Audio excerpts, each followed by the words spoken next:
Here, ons kom bid, dit wat ons gesing het. We exalt U. Ons verhoog U, ons aanbid U. Hoe gaan ons ooit kan U verheerlik met ons stemme, met ons gedagtes? Want dit is baie keer net so deur mekaar. Ons dink terwyl ons hier is, dink ons aan ander goed. En dis maar soos ons is. Maar U Gees is ons nie by ons en U Gees wil ek nou vra, help vir ons om te konsentreer. Help vir ons om oop te wees vir U woord. Ontvanklik, leerbaar, opgewonde. Nie net om by mekaar te wees en by U te wees nie, maar om te leer, te hoor, huis toe te gaan, te verander. En dis waarmee U besig is met ons. U is altyd met ons besig, sodat ons naby aan U kan kom en nog meer van U kan leer. Dankie, Vader, dat U vir ons die woord gegee het. So kragtig. Dit sny soos 'n swaard partykeer diep binne ons wese in. Maar dit leer ons, dit lei ons, dit wys ons tereg. Maar altyd in liefde. Help vir ons nou, as ons saam gaan lees en saam gaan bid. En saam gaan praat. Amen. Nou, ek het gesê, ons is die hele eerste preek het ek gepraat oor ons tema vir die jaar. En ons sê ons tema vir die jaar is dieper met God. En ek het vir julle verduidelik, dit kom van die beeld wat Esegiel gehad het, en toe hulle in ballingskap was, in die middel van die ballingskap, het hulle hierdie beeld gekry, het hierdie visioen gekry van God af, en die visioen was dat daar water uit die tempel uitgekom het, en onthou die tempel is daar waar God gebly het, daar waar die heiligdom was, en vanuit die heiligdom het die water gevloei en gevloei, en die beeld was dat dit was eers net enkel diep, en toe knie diep, en toe heup diep, en toe soveel so dat jy moes geswem het, en die tweede deel van die beeld is weier, is nie net dieper nie, dit is ook weier gewees, en daar by die kante, oral op die kante, het daar genesing gekom, en transformasie gekom. Dis die beeld wat hy vir ons gegee het, en ek het toe teruggetrek dit na ons toe, en gesê, maar, as jy in God glo, dan is jy in die water, want as jy deel van hierdie stroom, waarmee God ons in die wêreld invat. En toe het ek gesê, baie van ons, of partykeer is juist daar, of baie mense is daar, is partykeer net enkel diep in die water. Ons is by die Here, ons glo in hom, maar ek het toe gesê, is 'n gevaarlike plek om te wees, en julle sal weet in vlak water, as klippietjies, en dit is glad, en jy kan maklik gly, en val en seer kry, en die kant is so naby, jy sien alles wat aan die kant gebeur, en die mense sê, kom hier na toe, en jy gaan kant toe, jy is in die water, maar jy is nie eintlik in die water nie. Toe het ek gesê, maar baie van ons is dalk kniediep of heup diep in die water.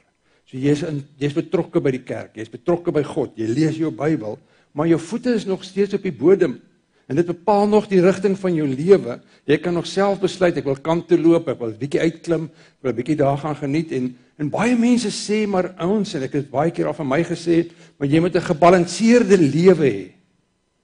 Jy moet versigtig vir te wees. Nie te, weet jy moet, my ma het ons altyd gesê, pas op vir te. Jy moet nie te godsdienstig wees, jy moet nie te ernstig opvat nie. Wees gebalanseerd, en 'n mens moet tog ook jou lewe geniet, asof dit jou lewe nie kan geniet as jy Christen is nie. Dit is die beste lewe wat jy kan kry, but anyway, so mense sê, wees daar, jy moet bietjie gebalanseerd wees, en baie van ons is daar. En die tema eintlik van die hele jaar is, dat God wil ons dieper vat, want jy nie meer die bodem kan raak nie, want as jy nie meer die bodem kan raak nie, dan, jy kan swem, maar is daar strome, is vat die stroom jou, en jy is heeltemal omring met God. Ja, jy kan nog die kante daar ver sien, dit raak jou nie meer so baie nie, want die goed wat met jou gebeur, worry jy nie so oor nie, want God is hier by jou, en hy is hier om jou. En dis waarmee ons besig is, en dis waar ons wil, ons moet verder gaan. Onthou ek het vir hulle so skyfie opgesit, daai eerste keer, en gesê, dis eintlik wie ons is. Ons Christene is stroom op, ons is teen die flow, want die wêreld is in 'n ander rigting, en ons loop in die rigting van God, en ons is min, en dis die storie. Nou, as jy wil van iemand weet, wat counterculture was, wat totaal teenoorgestelde was, as wat sy kultuur was, en dan gaan ek nou vir julle van daai ou lees. En nou kom ons lees hier by vers 7. Hy sê, omdat Noag geglo het, het hy God eerbiedig gehoorsaam toe hy gewaarsku is oor dinge wat nog nie gesien kon word nie. Daarom het hy die ark gebou om sy huisgesin te red. Sy geloof was 'n veroordeling van die wêreld, maar dit het hom 'n erfgenaam gemaak van die vryspraak wat deur geloof gekom het. So ek wil julle 'n vraag vra en ek wonder of julle nou eerlik sal antwoord. Ek sal nou kyk. Ek sal julle uit.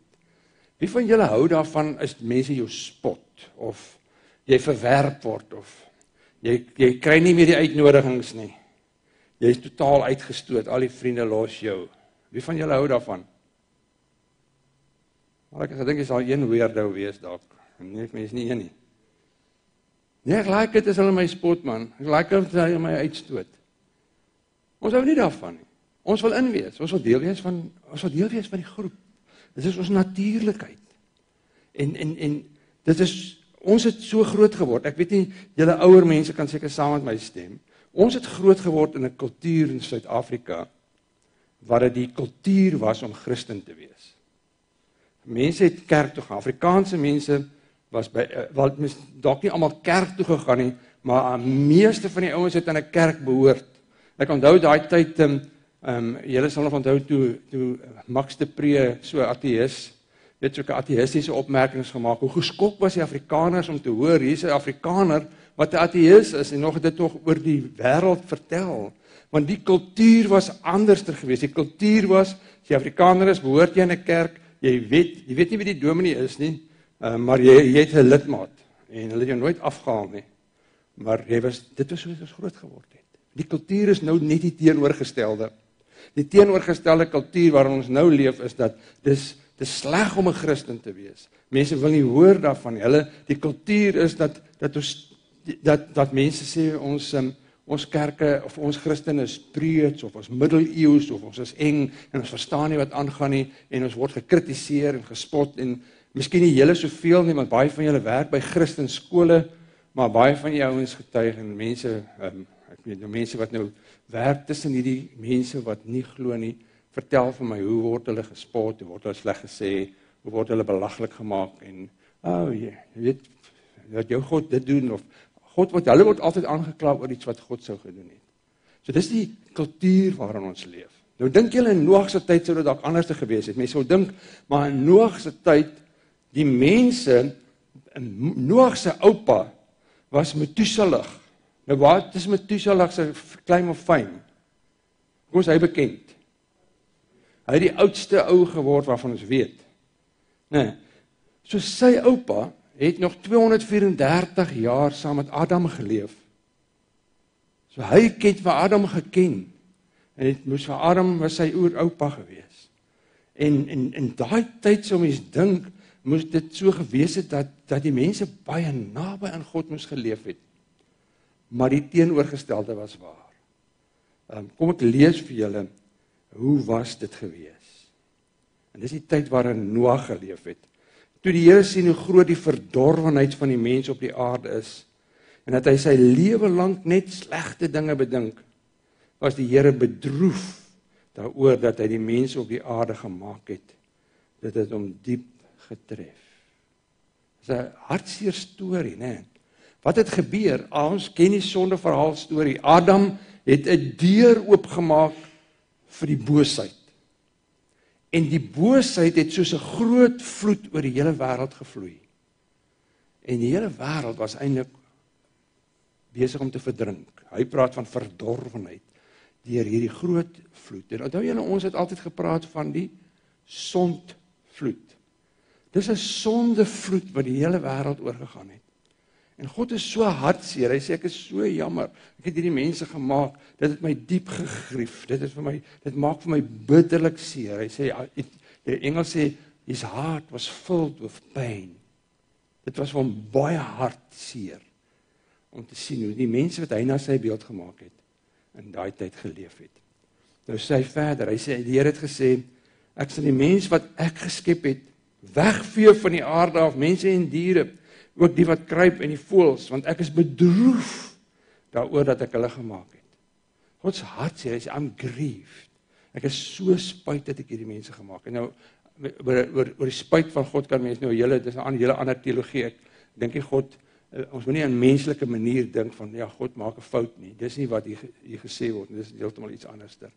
Maar in hierdie wêreld, wat op daai stadium totaal weg is van God, is daar een ou, en natuurlik sy oupa ook, met Methuselah, paar mensies wat die Here gedien het. En God sien dit raak. En hoor wat staan hier, hy sê, maar God die Here het vir Noag begenadig. Uit die mense bereken, daar was tussen 2 en 10 miljoen mense, maar kom ons sê, daar was 2 miljoen mense. Uit 2 miljoen mense uit haal God een ou uit. En sê, ek gaan nie alles afvee nie. Ek sien vir Noag raak.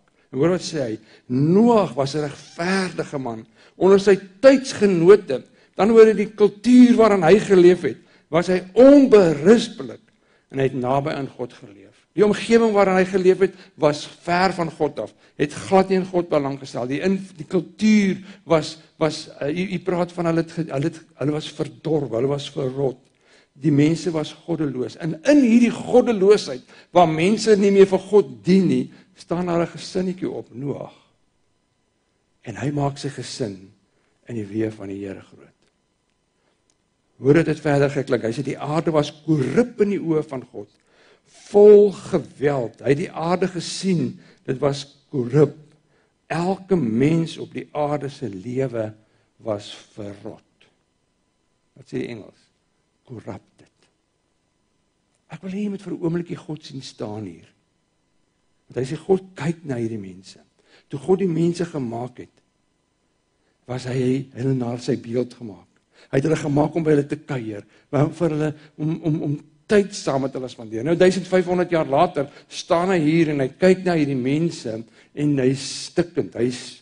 Die Engels praat op 'n stadium, hy sê hulle het vir elke liewe dingetjie wat hulle gedoen het, hy sê het hulle evil gedink. Daar was niks positief nie. So hier kom hierdie man, hy leef totaal teen sy kultuur in. En nou kom kies God hom. Nou ken julle die storie van Noag. God kom na Noag toe en hy sê vir hom, luister, die mense is evil en ek wil graag hê dat ek gaan hulle straf, maar ek wil jou en jou familie red. Nou interessant, dit het in 1665 voor Christus. 1665 na Adam hulle sê hulle min of meer het die vloed plaasgevind. En dis dieselfde jaar wat Methuselah dood is. So Methuselah is dood. Dis die oupa van Noag, sy pa Lamech was toe al reeds dood, soos of God eers gewag het. Sy gaan nie hierdie man, wat 'n man van God is, want hy was die oupa, hy was die kind van Henog, wat saam met die Here gewandel het.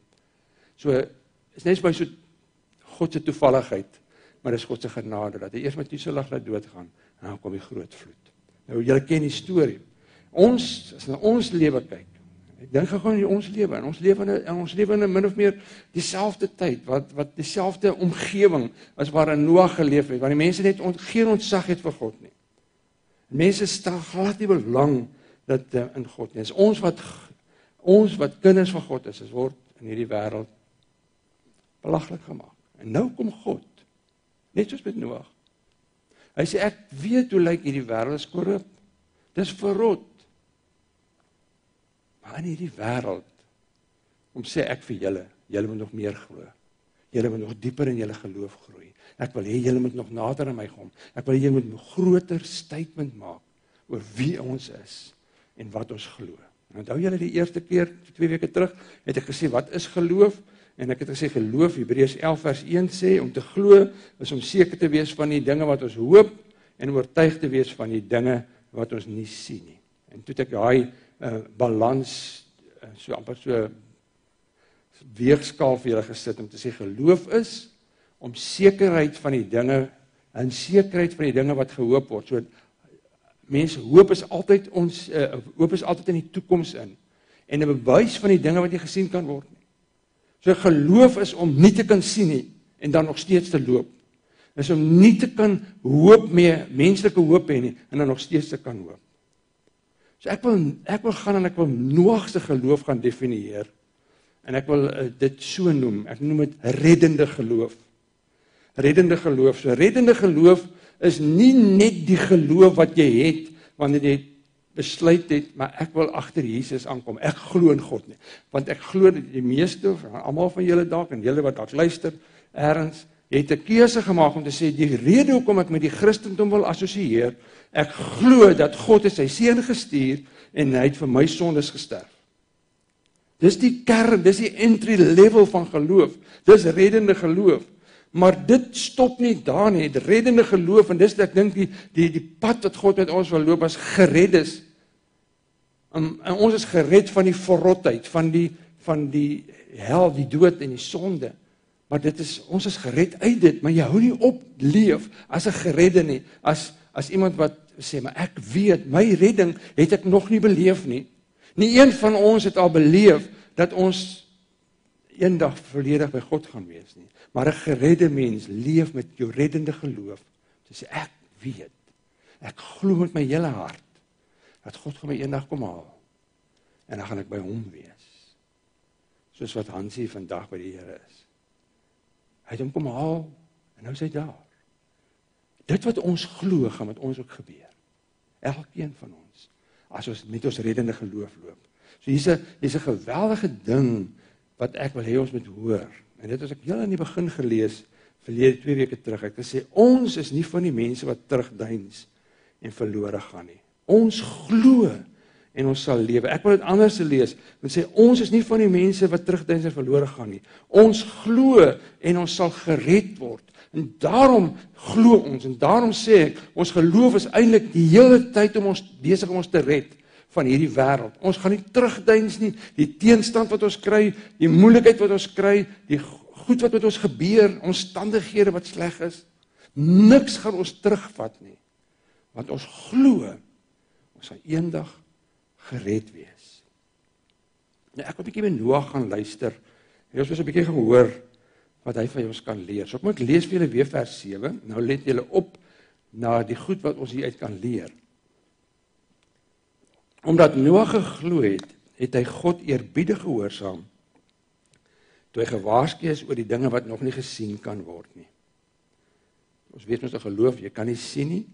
Daarom het hy die ark gebou en sy gesin te red. Sy geloof was 'n veroordeling van die wêreld, maar dit het hom 'n erfgenaam gemaak van die vryspraak wat deur die geloof kom. So kom ons kyk bietjie prakties. Wat kan ons dan huis toe vat? Wat kan ek huis toe vat na vanoggend? Buite dat ek nou gehoor het, ons is counterculture en dit is die tyd waarin ons leef en maak nie saak nie, God se beheer. Hoe kan ek prakties gaan leef? So die eerste ding wat ek hier hoor, hy het 'n ontzag vir God gehad. Hier staan, omdat Noag geglo het, het hy God eerbiedig gehoorsaam, toe hy gewaarsku is oor die dinge wat nog nie gesien kan word nie. Genesis 6 vers 9 sê, Noag was 'n regverdige man, onder sy tydsgenote was hy onberispelik, en het hy naby aan God geleef. Die ou vertaling praat van 'n eerbiedige vrees, of 'n eerbiedige ontzag vir God. Die Engels praat van 'n holy fear en awe. Ek wil Noag se geloof so beskryf. Noag was verwonderd oor God. He stood in awe.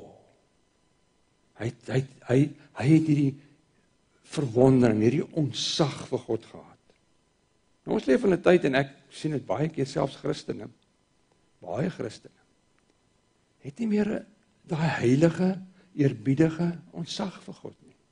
Maar die oomblik as iemand kom as 'n Christen en sê, maar hoor jy, hierdie woord moet ons nou 'n bietjie anders te interpreteer, want dit is nie eintlik wat hier staan nie, of ons leef bietjie in 'n ander tyd, ons wil nou net mense uitstoot en wegstoot, en jy weet, die Bybel is mos 'n ou boek. Baie Christene, baie kerke glo so. Dan het jy nie meer ontzag vir God nie. As dit jy is, ek het by Noag gehoor, hy het 'n heilige ontzag vir God. Hy het hierdie wel, die Engels praat van 'n holy fear vir God gehad.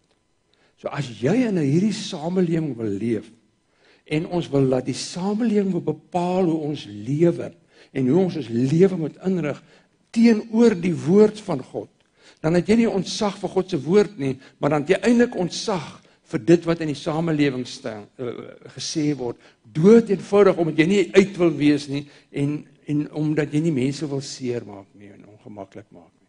Maar aan die ander kant sê ek maar, Maar ek is nie so, eintlik God, iemand net so 'n bietjie bykom. En die gevaar is, en dis die woord wat hy gebruik, is dat ons deel kan raak van die verrotting. Jy weet hoe ons werk verrotting. Eendag is dit reg, die volgende dag is dit vrot. Hallo julle, vrugte, hoe werk het, ja?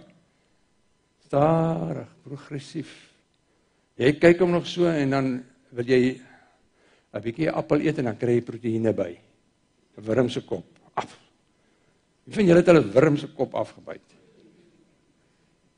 Lekker proteïene. Keto. Nee, anyway. Waarom is ek nou besig? Oor die verrotting.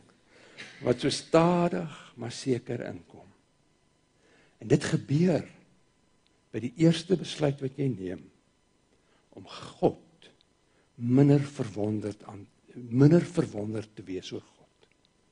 Ek kan vir my wondervleis, God is 'n awesome God. Maar die oomblik as ek dit nie meer raak sien nie, dan begin die verrotting. Die tweede ding wat uitgestaan het by Noag, wat ons by hom kan leer, is dit was nie net 'n eerbiedige ontzag vir God nie. Hy was ook gehoorsaam. Daar was 'n gehoorsaamheid gewees. Noag het alles gedoen, presies soos God hom beveel het, staan aan Genesis. Daar was nie 'n stryer nie. God kom na hom toe en sê vir hom, hoorie, jy moet 'n ark bou. Hy het daar in die Midde-Ooste gebly, 10-1 in die suide van Turkye, daar waar die geweldige aardbewing nou was, of dan net in die noorde van Irak, daai twee gebiede, dis min of meer waar ons vermoed hy gebly het, want die ark het daar by die berg Ararat, wat net so 'n bietjie noord daarvan is, het hy uiteindelik gaan vashak, en daar lê hy vandag nog. Julle kan maar gaan Google daaroor, daar's mooi foto's daarvan. So Noag sit, en hier kom God na hom toe, en onthou moet nou nie aan 'n skip dink, soos die prentjies dit maak met so 'n ding voor nie. Dit was 'n boks wat hy moes gebou het. En binne in hierdie boks moes hy nou al hierdie inligting wat hy van God af gekry het. Nou, julle kan gaan kyk daaroor, in die skeepvaart sê hulle, dat 'n boot redelik dat hy kan vaar, is die ratio 6:1. Kan 6:8 word, maar die minimum ratio is dat sy lengte moet 6:1 breedte wees, anders kan hy nie vaar nie.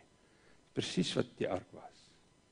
En presies het God vir hom, het hy nog voor skeepvaart gedink het hoe dit werk. Sê God, 'n skip om te vaar moet ten minste 6:1 wees. En dis soos hy die boot gebou het.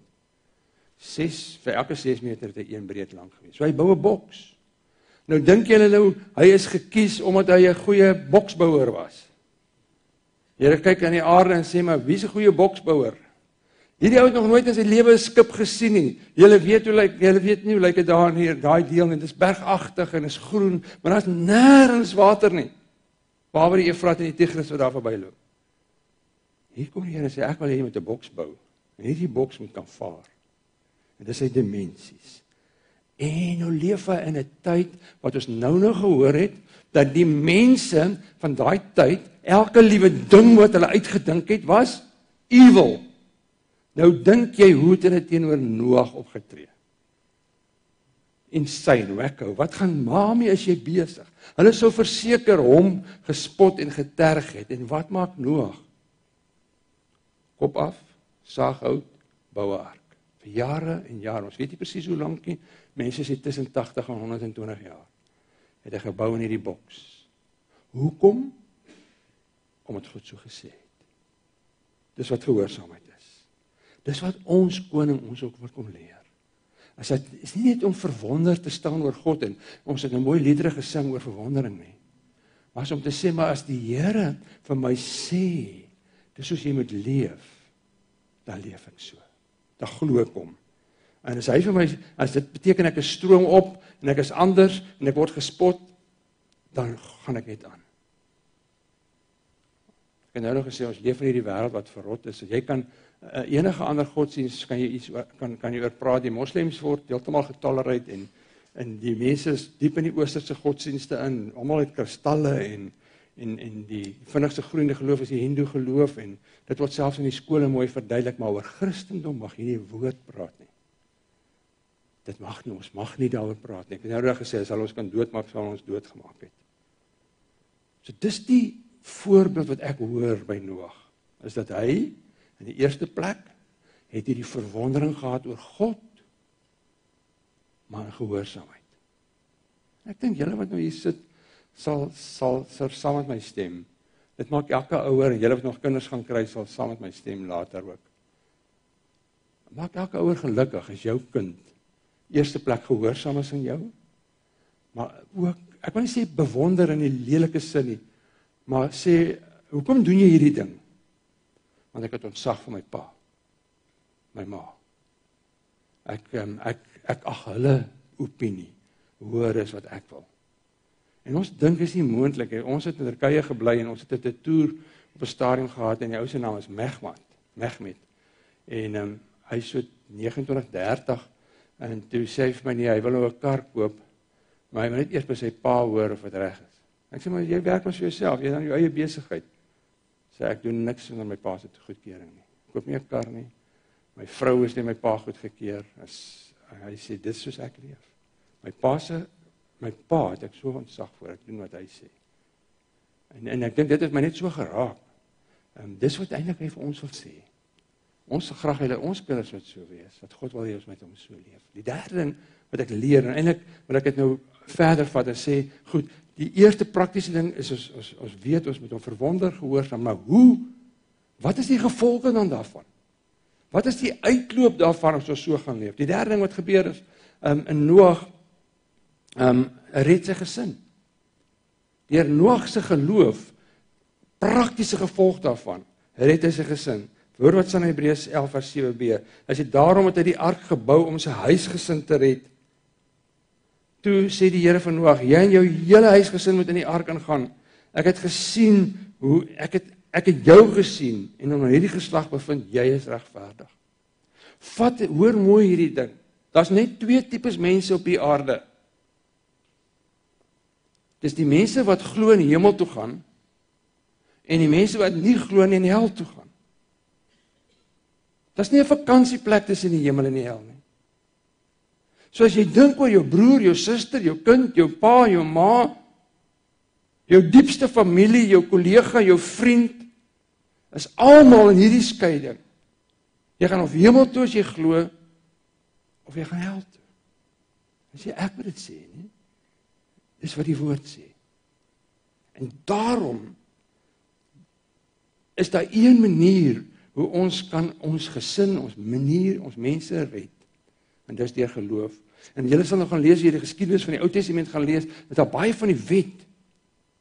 Maar die eerste 12 hoofstukke, wat die 2500 jaar is, het mense hemel toe gegaan, net vir een rede, omdat hulle geglo het. Daar was niks anders dan nie, nog nie vir Jesus gehad nie, maar hulle geloof het hulle gered, omdat hulle geglo het God vir Henog gevat, vir Noag kom sien, en daar was niks anders nie, daar was nie kerk nie, was net hulle geloof. So ek wil hê jy moet vanoggend dink oor jou lewe, dis asof jy die saad van die redding in jou hande het.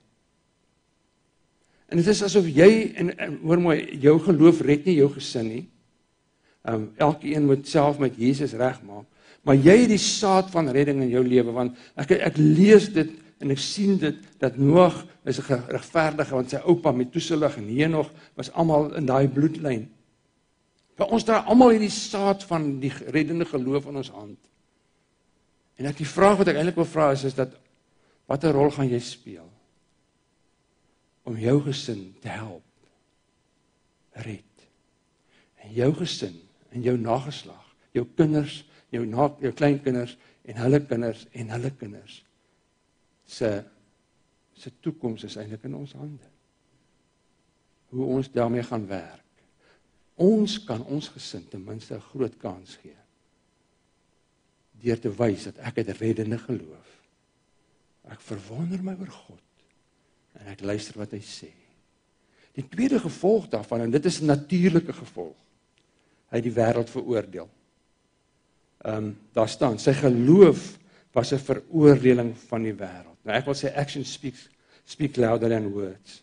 Dis daai hele ding van, die feit dat Noag dag in en dag uit. Nie lekker in sy kop volgens die mense nie. Houtkap en houtsaag en dit aan mekaar sit en stinkende pik en teer aan hierdie boot smeer. Was Noag se preek. Elke dag. Ons weet nie, dis nergens opgeteken dat Noag gepreek het nie, maar ek het 'n vermoede dat elke ou wat kom vra, waarmee is jy besig ou? Het van gesê, maar luister, daar's 'n oordeel wat kom. Daar's 'n oordeel wat kom. Die Here gaan ons almal uitwis, bekeer julle. En dan het hulle hom uitgelag. Nou so seker is wat ek hier vanoggend staan. Ou Testament, die Nuwe Testament, Openbaring, die Bybel. Het 'n boodskap. Die oordeel is op pad. Vir hulle wat nie glo nie. Vir hulle wat nie glo nie. Nou sê iemand maar, jong, jy moet versigtig wees, wie is ek om te oordeel? Ek het ook maar sonde. Weet jy, daai sin kom uit die hel uit, want dit is die sin wat baie mense stop. Daarmee het die duiwel ons stil gemaak, want ek het ook maar sonde, hoe kan ek, wie is ek om te oordeel? Jy hoef nêrens iemand te oordeel deur jou woorde, deur vir hom te sê, ek oordeel jou gaan help nie, maar deur jou lewe, deur jou voorbeeld, deur dit wat jy sê, dit wat jy doen, dit wat jy oor God sê, jou verwondering oor God, is outomatiese veroordeling vir hulle. Dis dit soos die wêreld is. En dan, die laaste ding wat ek leer by Noag en die gevolg daarvan, is dis 'n ongelooflike gevolg vir hom gewees. Dit bring vryspraak. Nou in ons taal, die Engels praat van righteousness, vryspraak of mens kan sê redding of om vrygespreek te wees. Hy sê dit het hom 'n erfgenaam gemaak van die vryspraak. Nou hier word dan die vryspraak wat ons gekry het deur dat God ons kom vryspreek het deur Jesus, wat deur die geloof gekom het. Dis wat vryspraak is. Vryspraak beteken dat wanneer jy glo, wanneer jy kies, waar is die kruis? Daar is die kruis. Wanneer jy kies om te sê, ek glo dat Jesus het vir my in die kruis gesterf. Daai oomblik, wanneer jy oorstap in geloof, dan kyk God na jou en na my en sê, jy's vrygespreek. Al jou sondes is vergewe. Nou ek sê, dis die een ding, nou my jare in die bediening, dis die een ding waarmee baie mense sukkel. Baie Christene het verwonder oor God en hulle is nog gehoorsaam aan God. Maar hulle sonde van die verlede, hulle sê, hoe kan God my vergewe het vir wat ek gedoen het? Hoe kan ek dit ooit los? Kyk wat het ek aangevang. En dan steel dit hulle vryspraak. Die gevolg van iemand wat sê, ek staan in verwondering oor God. Ek is gehoorsaam aan God. Ek glo dat ek kan nog nie dit sien nie. Ek kan nog nie my vryspraak sien nie.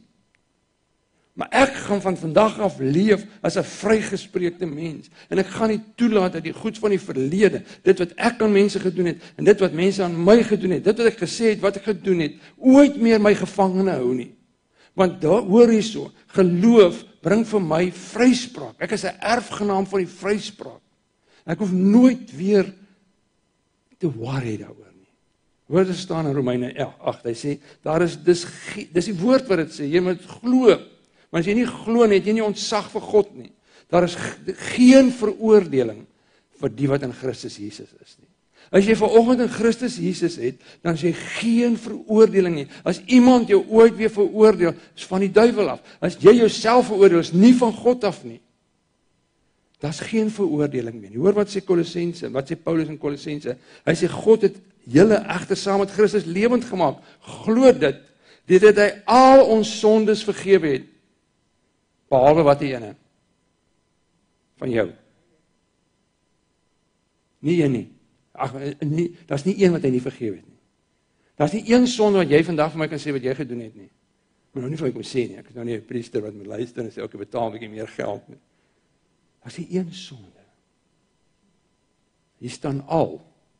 So of jy staan in verwondering en luister, of jy is deel van hulle wat verrot. Hy sê al jou sonde. Hoor wat sê hy? Hy het die skuld bewys met die eis teen ons tot niet gemaak. Dis soos hierdie briefie. Ek kan hom nie opvrommel nie, want dis 'n belangrike briefie. Ons gaan weer daar verbid in die week. Maar asof hy hierdie papier vat. En jy weet ons het die towenaar, dan maak dit weg. Gone. Dis weg. Hy sê, vat die skuldbewys, en hy maak dit tot niet, deur dit aan die kruis vas te spyker, het dit vir hoe lank weggeneem? Vir goed weggeneem. Hy het al ons sondes is vergewe.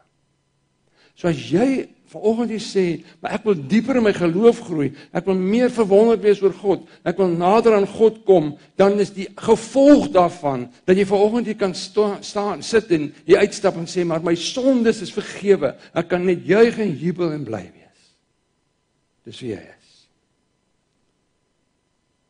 So wat hoor ek by Noag? Noag was counterculture. Hy het die teenstand wat hy gekry het, maar ek weet nie wat afgelag het, seker. Want hy was 'n verwondering oor God. Daai verwondering oor God, daai ontzag van God het hom oorweldig. Die tweede ding wat ek hoor by Noag is dat ten spyte van die feit dat hy nie eers kon sien nie, hy bou 'n boks. Want hy weet die God wat hy liefhet en wat vir hom wat vir hom ontzag is, het sy bou 'n boks. Die derde ding wat ek hoor, en dis die gevolg van geloof, is dat deur jou geloof het jy die saad van redding wat jy vir jou gesin kan vat. Deur jou geloof, obviously veroordeel jy die wêreld. Maar nie deur jou lippe, nie deur jou dade. En dan het jy vrygespraak. So as jy verder gaan lees in Hebreërs 12, jy kan maar 1 tot 2 ook gaan lees by die huis. Maar hoor wat sê 3 en daarmee wil ek afsluit. Hou Jesus voor oë, wat 'n vyhandige optrede, so hy was 'n counterculture, die vyhandige optrede van die sondaars teen hom verdra het. Dan sal julle nie geestelik moeg word en uitsak nie. Vader, ek wil vir u kom sê dankie. Dankie vir u woord, wat kragtig en lewend is, en wat sny baie keer so diep soos 'n swaard. Hy kom leer ons van Noag, wat in 'n tyd geleef het waar hy bespotlik en belaglik gemaak het, waar u self beskryf die tyd as 'n tyd van verrotting, waar elke ding wat mense uitgedink het was evil. Ek voel baie keer so by ons ook. Dink ek maar, wow, ek het nog nie hierdie evil eers gesien nie, nou hoor ek, dis nou 'n nuwe ding. Goed wat mense aanvang, goed wat Christene aanvang. Vader, ons wil kom vry, help ons, leer ons om vanoggend net weer in verwondering voor u te staan, ontzag oor u te, vir u te hê, en vir u woord, en vir u gees, en gehoorsaamheid. En dankie dat u vir ons sê, ons dra dan die saad van die reddende geloof by ons, en ons het die potensiaal om ons gesin te red, en ja, baie keer is dit so, is 'n veroordeling ook vir hulle wat nie glo nie. Maar mag elkeen wat hier sit vanoggend vrygespreek wees. En as jy nog nooit in jou lewe hierdie keuse gemaak het vir Jesus nie, wil jy nie asseblief vanoggend dit doen nie. Praat met my na dit, kom sit hier voor, en ek sal vir jou bid. Vader, help vir ons om te groei in ons geloof. Ons kan nie enkel diep bly nie, ons kan nie diep bly nie, ons kan nie diep bly nie. Trek ons deur die liefde dieper in, dat ons nou daaraan so omring sal wees deur u, dat net verwonderd sal wees oor u. U is 'n wonderlike God, you are awesome God. Amen.